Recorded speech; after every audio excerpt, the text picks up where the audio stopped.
Keti, unajua kasini yako Chiro alioreka na akapata katoto wewe? Ma'am, hata aliniita chai ya katoto kake. Na kati yako na yeye, ni nani alisaliwa mbele ya mwingine? Mimi ndio mkubwa wake. Si yeye ni wa 203 and then sasa mimi ni wa 2000. Okay. Halafu? Ati? Halafu, umepanga aje? Kupangazi? Unajua mimi na baba yako tunaseeka. Enyewe si ati nini. Si daddy last birthday yake aliturn 65 years. Na by the way wewe una turn ngapi sahi? Mimi saa hii niko na 59. Kwa hivyo nikiangalia mambo vile siko, saa hii unafaa kuwa umetuletea mtu wewe. Mtu wa nini sasa? Keti, wewe unataka kuniambia huoni wakati wako wa kuoleka ulifika kitabo mpaka unapitwa na wadogo wako? Unajua mimi na baba yako tulikuwa tunachagaa. Kwani shida ni gani? Ma'am, mimi sina shida yeni. Ni vile tu sitaki kuolewa at all mimi. Ateke, ati utaki kuoleka Keti? Ama ni mimi sijasikia vizuri? Ma'am, mimi nataka kuwa single forever. Sioni haja ya bwana kwa maisha yangu mimi. Mwathani Yesu. Ati utaki kuoleka? Unakuwaga na kisho msuri Keti? Umerukwa ni kishuo? Ati utaki kuoleka ni nini unataka? Like I want to live my life alone forever. Mimi sitaki kuitwa bibi ya mtu, ma'am. I want to be that single woman who is rich. Like sitaki kuoleka at all in my life. Oh, Yesu wa Israeli, nilikosea wapi?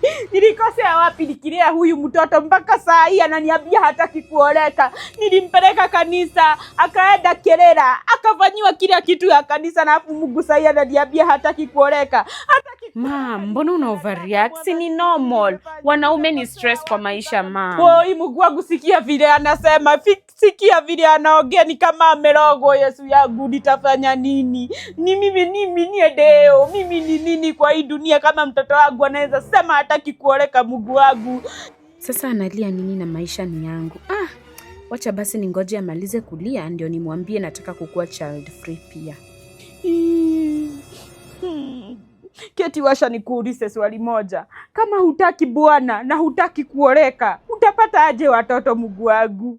Nani amesema nataka watoto? Mimi nataka kukua child free. Mimi siwezi zaa mimi. Hopeless. Mamo, hati hutaki watoto na hutaki kuzaa kwa nini? Ma'am, like I said earlier, mimi sitaoleka na mimi siwezi zalia mwanaume. Na plan kuishi maisha yangu yote peke yangu. Sitaki stress za watoto ama wanaume. Bwana sitaki. Nama Keti. Unataka kusema mimi na baba yako hatutaitwa chocho na huka? Ma'am, hapo itabidi sasa muadopt. Keti, kwani unakuaga wasimu wewe? Naosha nikuambie Kikuyu rasma deni ilipo. Na nimesema hivi tukiwa na baba yako. Tunataka mtoto. Tunataka tushokoro. Upede, usipede. Negoda uga. Ma'am, hata uambie daddy mimi si change mind. This is my life. I can make the decisions that I want in my life. Na nimesema hivi. Sioleki na sipati watoto. And that's the final decision, ma'am. Kwa hivyo, ukae chini ufikirie maisha yako wewe. Washa nikaambie baba yako. Ma'am, kwani hakuna sapa? Hata una haya. Mtu msima anafaa kuwa na kwake. Bado anaambia mama yake anataka chakula ampikie. Oyo, hopeless. Hama, wende ukapikage kwako kule. Ati ma'am, surely. Ebu fuga hiyo maji haraka. Kwani unaharibu maji na ulipagi bili ya maji huku? Fuga hiyo maji. Ma'am, si tu nilikuwa nanawa mikono ni after nimetoka choo. Siharibu maji. Hama, uende ukatumie maji venye unataka kwako. Si huku kwa nyumba yangu. Utatumia maji yenye mimi nalipa venye unajisikia. Basi. Ende ukae hivyo. Hama uende kwako. Kaoleke. Na nione ukitumia kitu yangu huku.